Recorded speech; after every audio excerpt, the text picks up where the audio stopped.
Bismillahirrahmanirrahim. Assalamualaikum warahmatullahi wabarakatuh. Kami dari kelompok 6 akan menjelaskan bab ke-6 dari mata kuliah manajemen pemasaran jasa, yaitu materinya penetapan harga dan penempatan manajemen pendapatan. Kelompok kami terdiri dari 3 orang dan makalah PPT-nya disusun juga oleh 3 orang. Yang pertama ada Rona Gunawan dengan NRP 1840100016. Yang kedua ada saya sendiri Ridwan Yusuf 1840100028. Dan yang terakhir yang ketiga ada Anggara Rianto dengan NRP 1840100029. Baik, langsung kita mulai saja materinya dari yang pertama yang akan dijelaskan oleh Rona Gunawan. Silakan Rona. Ya, baik. Jadi materi yang pertama itu ada penetapan harga yang efektif penting dalam meraih keberhasilan finansial. Di masa lalu itu, perusahaan jasa itu biasanya didorong oleh perspektif keuangan dan akuntansi. Seringkali menggunakan penetapan harga berdasarkan biaya plus, rincian harga seringkali dibatasi oleh kebijakan pemerintah. Sedangkan di masa sekarang ini, sebagian besar bisnis jasa menikmati kebebasan yang cukup besar dalam menetapkan harga dan memiliki pemahaman yang baik tentang penetapan harga yang berdasarkan nilai harga dan kompetitif. Perkembangan ini telah menciptakan rincian harga yang kreatif dan sistem manajemen pendapatan yang modern.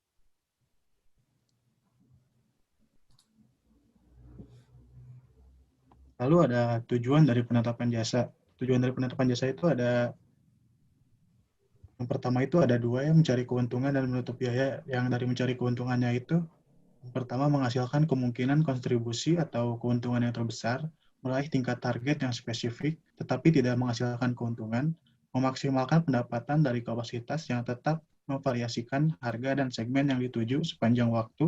Hal ini biasanya dilakukan dengan menggunakan sistem manajemen pendapatan. Lalu yang kedua itu ada menutup biaya. Menutup biaya itu pertama menutupi keseluruhan biaya yang dialokasikan, meliputi biaya overhead perusahaan, menutupi biaya-biaya penyediaan salah satu jasa tertentu, tidak mencakup overhead, menutupi biaya-biaya tambahan dari menjual tambahan satu unit atau kepada tambahan satu pelanggan. Lalu ada tujuan yang terkait klien dan bisnis pengguna. Yang pertama itu ada membangun permintaan. Yang membangun permintaan itu memaksimalkan permintaan atau saat kapasitas tidak menjadi batasan dengan syarat tingkat pendapatan minimum tertentu telah dicapai. Yang selanjutnya mencari utilisasi kapasitas yang maksimal, terutama saat utilisasi kapasitas yang tinggi menambah nilai yang diciptakan bagi semua pelanggan. Contohnya itu kapasitas yang penuh menambah kesenangan tersendiri di gedung bioskop atau pertandingan bola basket. Yang terakhir itu ada membangun basis pengguna, mendorong pesan dan pengadopsian suatu jasa. Hal ini penting bagi jasa baru dengan biaya infrastruktur yang tinggi dan bagi jasa dengan persyaratan keanggotaan yang menghasilkan pendapatan besar dari pemakaian berkelanjutan setelah pengadopsian. Misalnya langganan telepon seluler atau asuransi jiwa. Yang terakhir itu ada membangun pangsa pasar dari atau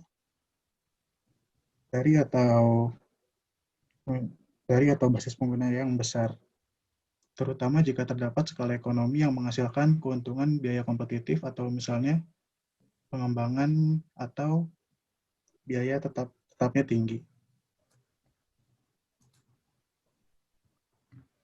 Lalu ada strategi penetapan harga didasarkan pada 3 fondasi. Fondasi penetapan harga itu, penetapan harga dapat digambarkan seperti sebuah tripod dengan biaya kepada penyedia, penetapan harga pesaing, dan nilai bagi pelanggan sebagai 3 key penyangga. Yang fondasi melandasi strategi penetapan harga dapat digambarkan seperti sebuah tripod itu, maksudnya itu dengan biaya kepada penyedia, penetapan harga dari pesaing, dan nilai bagi penetapan harga dari pesaing, dan nilai bagi pelanggan sebagai 3 kaki penyangga. Dalam banyak industri jasa, penetapan harga biasanya dilihat dari sudut pandang finansial dan akuntansi. Lanjut. Lalu ada penetapan harga berbasis biaya atau cost-based pricing, yang dimana itu penetapan harga yang lebih rumit dalam perusahaan jasa ketimbang manufaktur dikarenakan tidak adanya kepemilikan atas jasa itu sendiri, akan lebih sulit untuk menetapkan biaya finansial dari penciptaan proses atau kinerja waktu aktual berwujud bagi pelanggan ketimbang mengidentifikasi biaya tenaga kerja, material, waktu mesin, penyimpanan, dan pengiriman yang terkait dengan produksi dan distribusi barang fisik. Yang pertama ada menetapkan biaya penyediaan jasa untuk lini produk yang kompleks dengan infrastruktur yang digunakan bersama, misalnya produk bank retail, mungkin akan lebih tepat untuk menggunakan pendekatan pembiayaan berbasis aktivitas atau activity-based costing yang lebih kompleks. Selanjutnya ada pembiayaan berbasis aktivitas sendiri itu, atau activity-based costing. Jika diterapkan dengan baik, pendekatan ABC menghasilkan informasi biaya yang cukup akurat mengenai kegiatan dan proses bisnis jasa dan mengenai biaya penciptaan beberapa jenis jasa tertentu. Lalu yang terakhir ada implikasi penetapan harga dari analisis biaya. Sebagai pemasar jasa, perlu memandang biaya melampaui perspektif akuntansi. Juga harus menganggap biaya sebagai jaminan integral dari upaya perusahaan untuk menciptakan nilai bagi pelanggan-pelanggannya. Selanjutnya. Selanjutnya akan dilanjutkan oleh saya. Ada penetapan harga berbasis nilai atau value based pricing. Tidak ada pelanggan yang bersedia membayar kecuali ia menganggap hal tersebut berharga. Yang membuat pemasar perlu memahami bagaimana pelanggan-pelanggan memandang sebuah jasa dalam rangka menetapkan harga. Lanjut.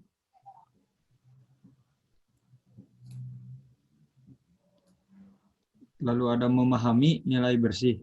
Saat pelanggan membeli sebuah jasa, mereka menimbang persepsi manfaat jasa terhadap persepsi biaya yang akan timbul. Definisi pelanggan tentang nilai sangat bersifat pribadi dan khusus. Valery J. Tam mengungkapkan 4 ekspresi nilai secara luas. Yang pertama ada nilai harga yang rendah. Lalu yang kedua ada nilai adalah apapun yang saya inginkan dalam suatu produk. Yang ketiga ada nilai adalah kualitas yang saya dapatkan dari yang dibayar. Lalu yang terakhir ada nilai adalah apa yang saya dapatkan dari apa yang saya berikan. Selanjutnya ada mengelola persepsi nilai. Nilai bersifat subjektif dan tidak semua pelanggan memiliki keahlian untuk mengukur kualitas dan nilai yang mereka terima. Hal ini terutama terlihat jelas bagi jasa kepercayaan atau credence, di mana para pelanggan tidak bisa mengukur kualitas suatu jasa bahkan setelah dikonsumsi. Pemasar jasa seperti konsultan strategi dan rumah sakit khusus harus mencari cara untuk mengomunikasikan waktu, riset, keahlian, profesional, dan perhatian terhadap detail yang digunakan untuk misalnya melengkapi proyek praktik konsultasi terbaik. Lalu ada mengurangi biaya moneter dan non-moneter terkait. Biaya moneter terkait.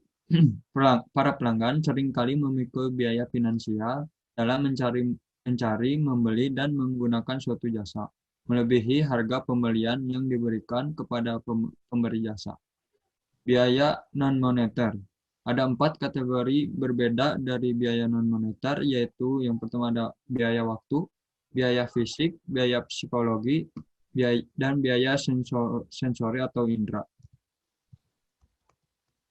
Lanjut. Cara meminimalisasikan biaya non-moneter dan moneter, yaitu bekerja dengan pakar operasional untuk mengurangi waktu yang diperlukan untuk menyelesaikan pembelian jasa, penghantaran, dan konsumsi, menjadi bisnis yang mudah dilakukan. Meminimalkan biaya psikologis yang tidak diinginkan atas suatu jasa pada masing-masing tahapan dengan menghilangkan atau merancang ulang prosedur yang tidak menyenangkan atau tidak nyaman, mendidik para pelanggan tentang apa yang diharapkan, dan melatih ulang staf agar lebih ramah dan membantu. Lalu selanjutnya ada mengeliminasi atau meminimalkan upaya fisik yang tidak diinginkan, terutama selama pencarian dan penghantaran proses.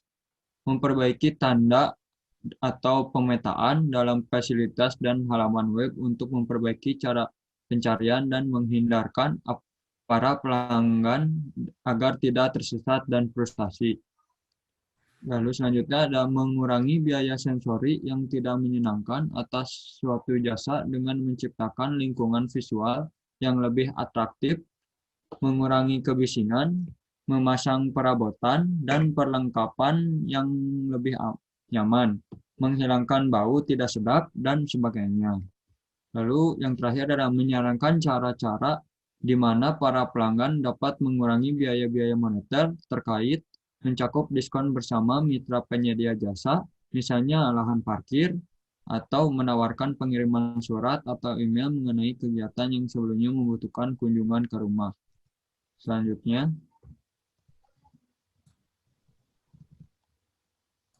penetapan harga persaingan kompetitif atau competition based pricing. Perusahaan dengan jasa yang relatif tidak terdiferensi perlu mengawasi harga yang dikenakan oleh pesaing dan sebaiknya berupaya untuk mengenakan harga yang tidak jauh berbeda. Ketika para pelanggan tidak hanya sedikit melihat perbedaan di antara tawaran harga yang bersaing, mereka mungkin hanya akan memilih harga yang menurut mereka paling murah. Persaingan harga makin kuat dengan adanya satu, peningkatan jumlah pesaing. Yang kedua, ada peningkatan jumlah tawaran barang substitusi. Yang ketiga, distribusi tawaran yang lebih luas dari pesaing dan atau barang substitusi. Yang keempat, peningkatan kapasitas surplus atau surplus capacity dalam industri. Lalu ada, tetapi tidak semua perusahaan jasa bersaing ketat karena ada kondisi tertentu, yaitu ada biaya-biaya yang tidak terkait harga atas penggunaan alternatif-alternatif yang bersaing adalah tinggi. Lalu ada hubungan pribadi berpengaruh, lalu biaya pengalihan tinggi, dan terakhir kekhususan waktu dan lokasi mengurangi pilihan.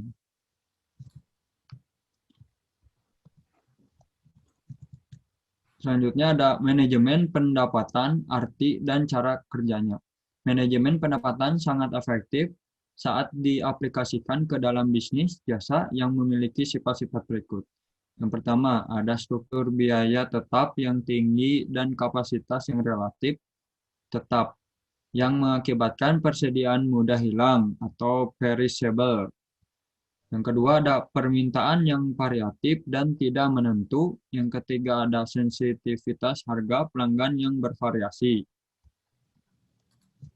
Selanjutnya, menyisakan kapasitas bagi pelanggan yang memberikan hasil yang tinggi atau high yield customer. Manajemen pendapatan juga dikenal dengan manajemen hasil atau yield management. Melibatkan penentuan harga berdasarkan perkiraan tingkat permintaan di antara berbagai segmen pasar. Segmen yang paling sensitif terhadap harga menjadi pihak pertama yang diberikan alokasi kapasitas, sehingga membayar harga tertinggi. Segmen lainnya menyusul dengan harga yang mengecil secara progresif. Lalu selanjutnya ada dijelaskan oleh Ridwan. Baik, selanjutnya saya akan menjelaskan tentang bagaimana penetapan harga bersaing memenuhi manajemen pendapatan. Yang pertama ada elastisitas harga. Manajemen dapat bekerja secara efektif memerlukan 2 atau lebih segmen.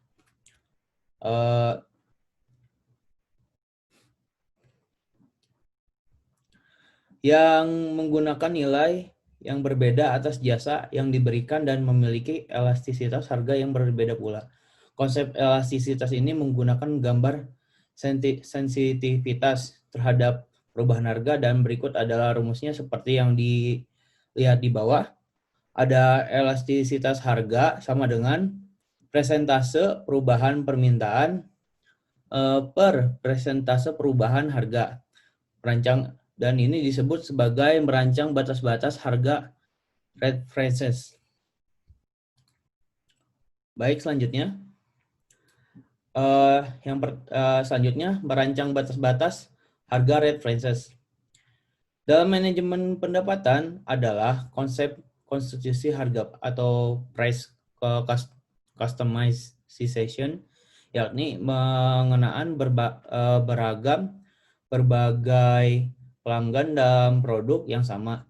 Seperti yang ditularkan oleh Herman Simon dan Robert Dolan, gagasan dari kostumisasi harga itu sederhana.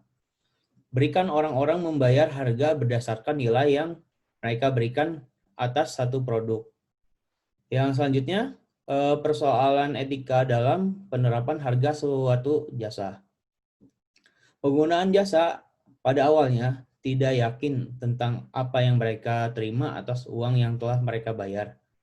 Ada asumsi implisit, diantaranya banyak pelanggan bahwa jasa dengan harga yang lebih tinggi seharusnya memberikan manfaat yang lebih banyak, yang kualitas yang lebih baik ketimbang jasa yang lebih murah. Penetapan harga jasa itu sangatlah kompleks. Rincian harga untuk berbagai jasa cenderung rumit dan sulit dipahami.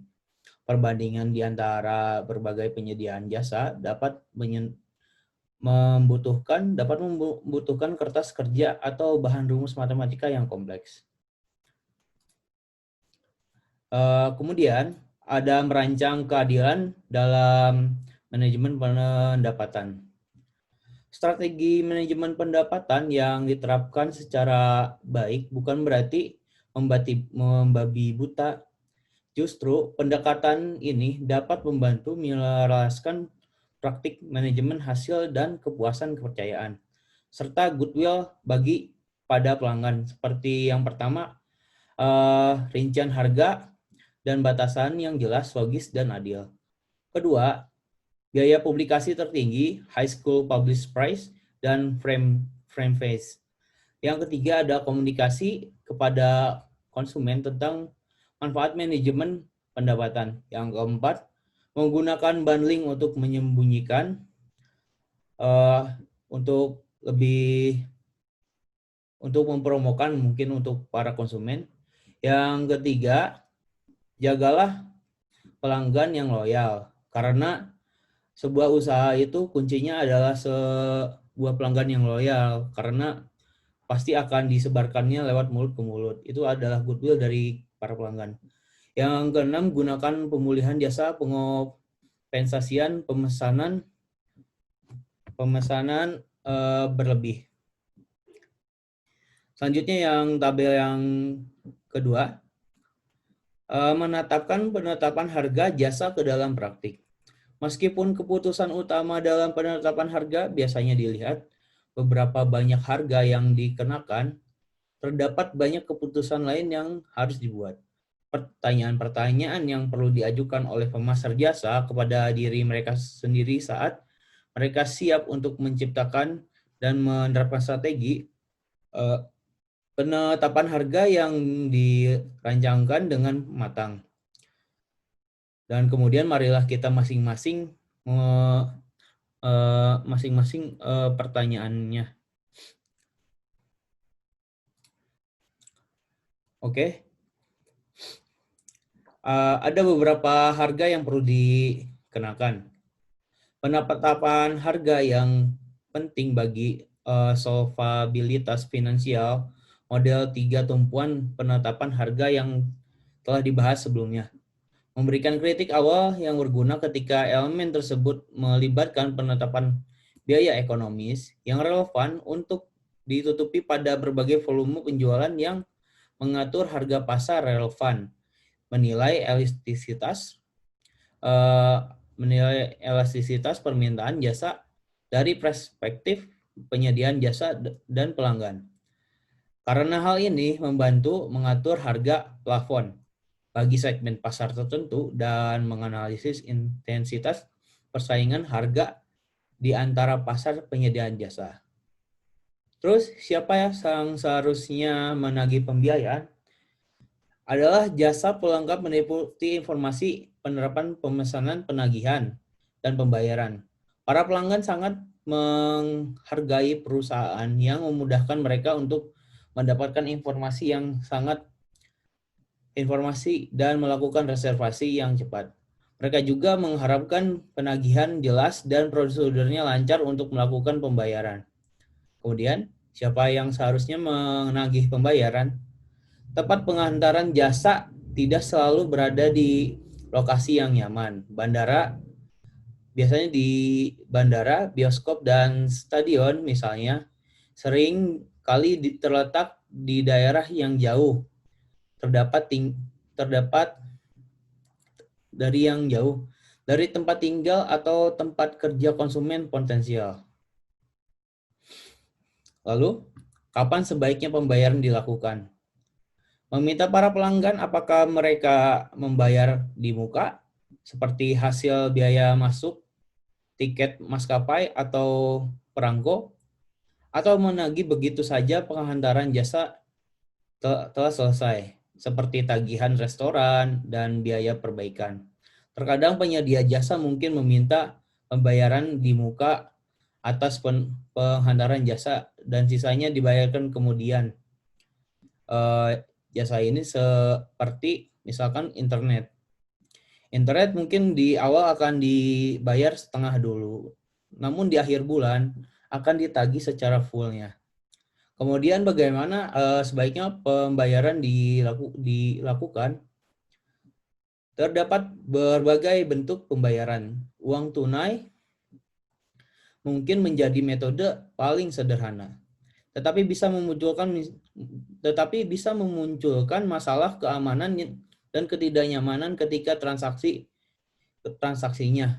Maka dari itu kita sangat membutuhkan mesin seperti melalui pembayaran cek untuk segala pembelian terkecuali yang dalam hal jumlah terkecil kini cukup dikenal menawarkan manfaat bagi pelanggan. Dan bagaimana sebaiknya dikomunikasikan kepada target pemasar. Begitu masing-masing permasalahan lain telah dituntaskan, ada memutuskan bagaimana kebijakan harga organisasi dapat dikomunikasikan dengan baik kepada target pasarnya. Orang-orang perlu mengetahui harga sebagai produk yang ditawarkan jauh sebelumnya. Mereka juga perlu mengetahui bagaimana, di mana, dan kapan saja harga tersebut dapat dibayarkan. Informasi ini harus ditawarkan dalam cara yang mudah, dapat dimengerti dan tidak ambigu, sehingga para pelanggan tidak akan bingung dan mempertanyakan standar etika perusahaan. Mungkin segini saja dari kelompok kita. Terima kasih. Mohon maaf apabila ada salahnya. Mungkin ada salah kata dan ada kekurangan. Kami memohon maaf sebesar-besarnya kepada Bapak. Mungkin segitu saja ya dari kelompok 6 yang telah mempresentasikan bab 6 yaitu ya. Wassalamualaikum warahmatullahi wabarakatuh.